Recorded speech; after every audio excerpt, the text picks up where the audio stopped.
for those with good taste. I have one last question for you before we get off this topic, Matt. Are you going to rewatch it in black and white? No, get that shit out of my face. Why would I do that? Yeah, it's nuts that they do that now. It's like now, like, I mean, they've done it a few times, but it is kind of weird to release something like in, you know? That's probably one of the worst ways that you can progress this experience. Maybe I'm wrong. Let us know if you're going to watch it. Yeah, hit us in the comments. In black and white. And if you liked it in the full color, you know. Well, yeah, we'd love to get some feedback. Yeah. You know, we've only been able to bounce this off each other and a few other people that we know. Let us know what you thought. I hope the audio catches this. It probably won't, but my knee just popped so badly from sitting still, dude. It's probably snap, crackle, popping to mix in with the rest of this interference that we're getting. Yeah, exactly. It's just mixing in. So let's get on to the current events, though. So we talked about something from a couple weeks ago. Let's get into what happened today. Yeah. We had our second episode of Falcon and the Winter Soldier. Fucking killed it. Boom, confetti flies everywhere. Yeah, we have our the effect. Soundproofing is coming down as well. No worries. Nobody will see that. Hate to acknowledge that. No, you're good. Yeah, Falcon and the Winter Soldier dropped episode dose on us, and I immediately was excited to jump in here with you because I know that this was something that you were excited to watch. Have you managed to watch both episodes? Can I get a round of applause for myself, guys? Yeah. People at home, let me know you're clapping for me because I have watched 2 episodes of a show back to back in weeks. Yeah. Oh, nailed it. Okay. I woke up this morning. I banged a couple of episodes out of stuff. One of them being Falcon and the Winter Soldier. That's great. And I think I'm happy. I think I'm happy Really? that I did. Yeah. I was nervous coming in here because I was so excited to come in here. I was ecstatic almost. Yeah. And the fact that I didn't think you were going to enjoy it, I was a little nervous. Listen, it seems like there's going to be a pattern to these episodes, though. Getting into my thoughts on the actual episode itself, it seems like there's going to be a little bit of a pattern where, we're going to get heavy dialogue, it seems like, for a fair amount, and we're going to get one pretty good action sequence. Per movie, per episode? That's fine. I enjoyed it. I've watched, Arrow. I watched every season, right? And Arrow would start with a fight scene, probably. Yeah, the first 5 minutes are all fight scenes. You'd have some dialogue, and then you'd have them capturing and doing a big fight scene at the end. Mix in a little bit of Felicity Smoke, and I'm good. Exactly. Yeah, it's a dream come true. I'm okay with this, and I assume it's got to be something budgetary because you can't just have balls to the wall fights and everything. But I think they've done a great job so far. I think when we look at the dialogue, getting more information on Bucky, kind of how he's adapting to life after coming back from the blip. Sam's story is really interesting with his family dynamic. Did you find it weird? This kind of caught me off guard. Not caught me off guard. I just thought it was funny. So when Sam's getting ready to go after the hand, it's not the hand. It's not the hand. You keep doing it. Flag. The flag smashers. There we go. Flag flyers. Flag smashers.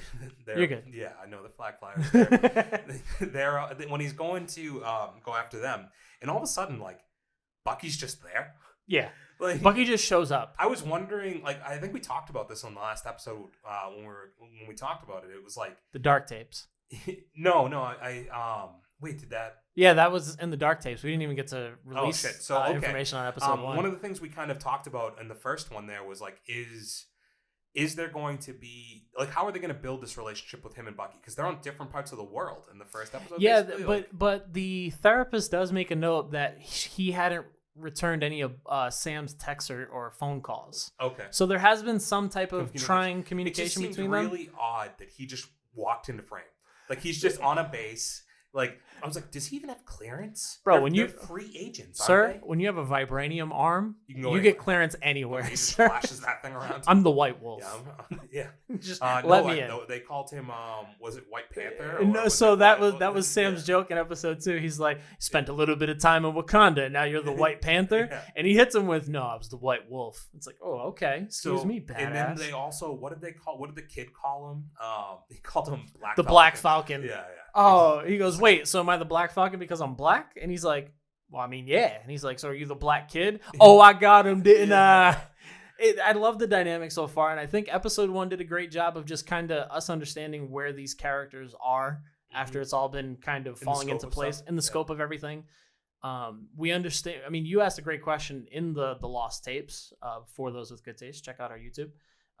It might be on there. It might be on there. Who knows? we just kind of are wondering how these two are going to come together and how they're going to fit in the storyline that is the legacy of Captain America and Steve Rogers. Well, it doesn't take long because all apparently that needs to happen is somebody gets their hands on the shield, and Bucky, that's a no-no in his book. Because he's just like, bro, you just gave up the shield? How did you get in here? I'm about to go on a mission. What do you? I don't have time for this. It was a great interaction, but I just had no idea where it came from. But I liked kind of later in the episode where you get a little bit of an answer to that, where it's like, I'm not necessarily mad that you didn't take the shield.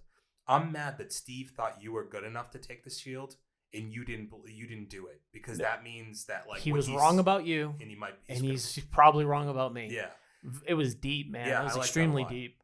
He's like both of these guys. I mean, I don't know if they could have carried a movie, but I can see what they make a very good pairing, and they're both carrying this TV show with their performances. Yeah, they've in more ways than one built such a storyline in that first episode, kind of having an understanding of where Sam is with his family, and then understanding where Bucky is with his need to amend for everything that he's done. We see his relationship with the older gentleman who lost his son. We come to find out that Bucky was the reason that his son was killed. R.I.P. And then having them have this interlocking moment where they're having this staring contest. Yeah. That was some of the best TV I've ever seen. Yeah, just the overall interaction, I loved it. Yeah. Because he's like, yeah, this is what you wanted, right? You want to stare at me? This is what you like to do. You just want to be boys, yeah. We should do our episodes like that. I think we should do some episodes like that. Move on our next 3, 2, 1 spoiler is we're just interlocking our knees and we're like, what's up? We'll just sit here with the mics in our hands like this. And no, that's where we get the jib arms and we're good to go. Oh, that's a good point. I'm telling you, brother, we got to scale this out. But I thought that moment, it was just really cool because it does lead to probably the most understanding part of this series is these two have a legacy that they're unfortunately feeling almost burdened with. You know, Sam gave up the shield because it's what he felt was the right thing to do. Yeah.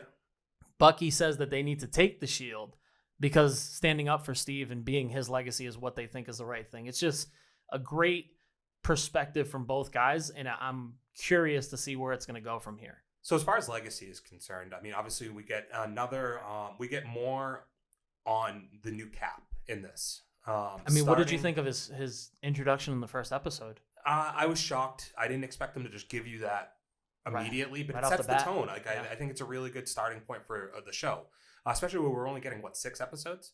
Unfortunately, like I think that's a pretty good starting point. This episode, I liked him initially. I actually thought the part at the beginning with the football and like giving him that backstory was good, right? I all of a sudden he was likable. Man, for him to show up at the end like that and just look really goofy, you almost had to give us something at the beginning, and I loved.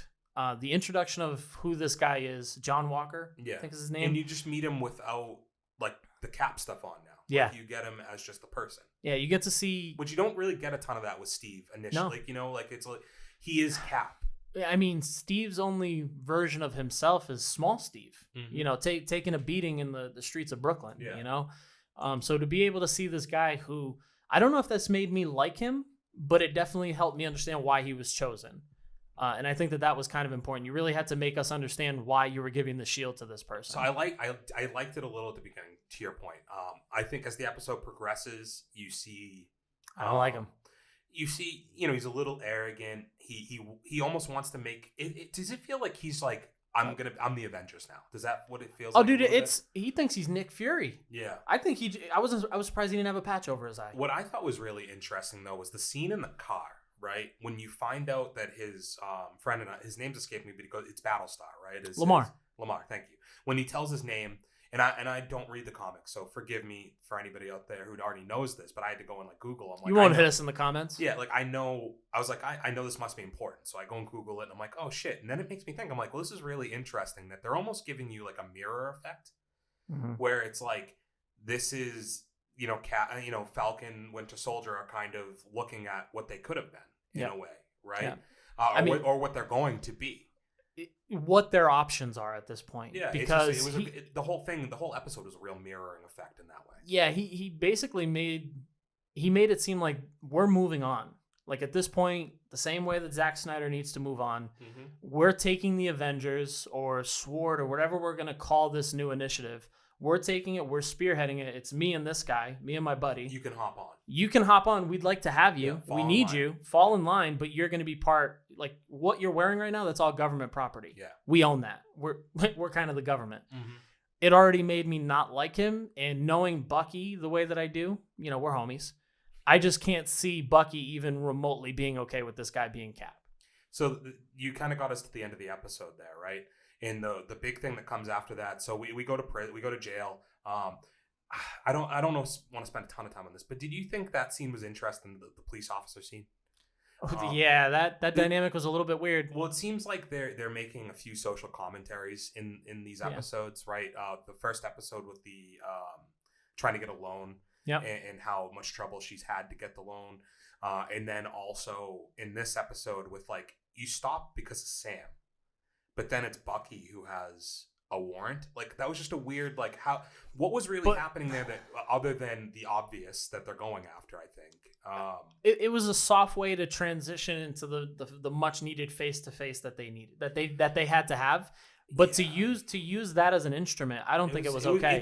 It was really weird, man. Like it doesn't, I don't know if it needs to be there. I don't have I think the message, I hope the message is coming from an honest place. Certainly. Right. Like I hope you're not shining a light on how this stuff does really happen. And if that's the context that we're getting. If it's genuine, I get behind it. I understand. But if it's just like kind of thrown into an episode and we're not ever going to get, like, I guess this is all leading to like getting this like this black superhero, I guess, right? Like maybe is the outcome here is that we're going to show you all this stuff to then give you this guy who everybody's going to look up to.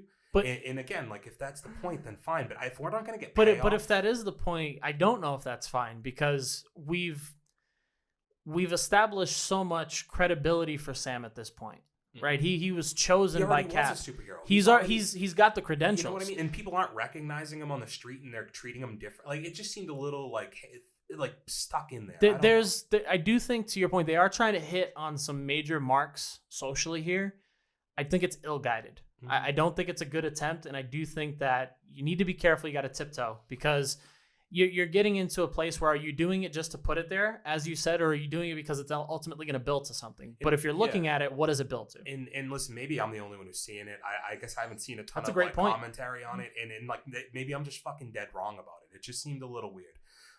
So the very end of the episode, though, we get them having a conversation, and we've met earlier 80-year-old man who's superhuman, which is badass, right? Really cool interaction. I love that, and I like that we're getting that tie-in that we tore off his arm. It's great, we get the acknowledgement of Bucky's age and how much he's seen, because the time that Steve was asleep, like he was kind of being used, right? Yeah, he was being used. Tool. Yeah. So like he has a whole life that's different. Instrument of destruction. He has a whole different time frame than Steve does, right? So that's kind of nuts. So getting that, and then you get the thing where he's like, what is the line that Bucky says that he says to him about like it's one of your people? No, so the gentleman says when his people got to me, and he says, yeah, we need to go talk to my people.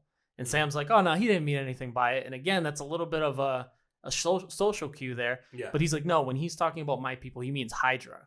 Yes. And we need to go talk to Zemo, which is that ending. I liked it. Yeah. Fantastic really, ending. Like because it left me. I'm like, oh, this is how you're getting him, and they're actually going to be like working together. Like I think we all assumed, and he could still be the big villain. He's a consultant at this point. He's kind of like Hannibal. Yeah. The only thing that we didn't really talk too much about is we don't know if he's our bad guy, but the bad guys that we have been introduced to are all super soldiers. But we do know he is a bad guy.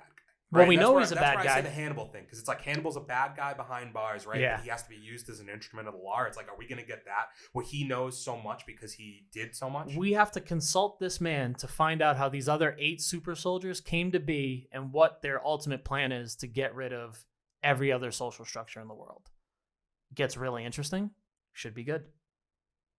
I'm definitely interested to see where this is going to go. Next week, I think they left us with a lot of stuff to look forward to. Yeah, quite a cliffhanger. I want to see the interactions we're going to get. Still, just the Bucky and Sam interactions I look forward to. But now we're going to add in a person that they have history with, right? Certainly. A guy who's caused a lot of problems and maybe doesn't want to play nice. So that seems really, really interesting. I also know we're going to get at least one really good action sequence next week. So yeah, I'm hoping Bucky has his earplugs in so that guy doesn't read out that sequence again. Could get really bad. I'm in for like the long haul here. I know, man. I was really just proud that you jumped on the week-to-week train, man. It's pretty dope. But you know who else has to jump on the week-to-week train? Who? Our listeners. Wow. Yeah, please do. Get on it. Those with good taste need to tune in to For Those with Good Taste. Jump on it. Every single week. Jump back in here, Good Taste Studios, because I think are we going to be talking Mighty Ducks next week? That's my hope, because we didn't get to talk about it this week. We're a little crunched on time. First and foremost, though, you got to check us out on Wednesday, because we're going to have our recap of what I'm sure to be is a banger of a heavyweight main event this weekend. UFC 260. If you haven't checked out that video, we just put our preview out the other day. It's only 10 minutes long. Click on it real quick. Check a listen. It out. Give it a like. And yeah, we're going to talk about Mighty Ducks next week. Please watch it. I liked it. I gave some harsh criticism a couple months back on the trailer. I'm in, dude. I'm fucking That's the only reaction that we needed to get on board. I'm in. I am all about it. I'm going to make sure to catch it. And there are some rumors that we may be tuning into the South Park quarantine special. Yeah, if you haven't seen that, check it out so we can all have a group discussion. Check it out, because we're certainly going to want to spoil the shit out of that. But yes, sir. This has been fun, man. Dude, I've had a blast. It's been a quick one. We normally like to go another 15, 20 minutes, but this is perfect. No, this is that sweet spot. Feels good. We're going to be right back here, guys. Before you get out of here, make sure to hit us in the subscriptions, hit us with a like, make sure to hit us in the comments, and be back right here next week. We'll see you guys. We're out of here. Peace. Later. For those with good taste.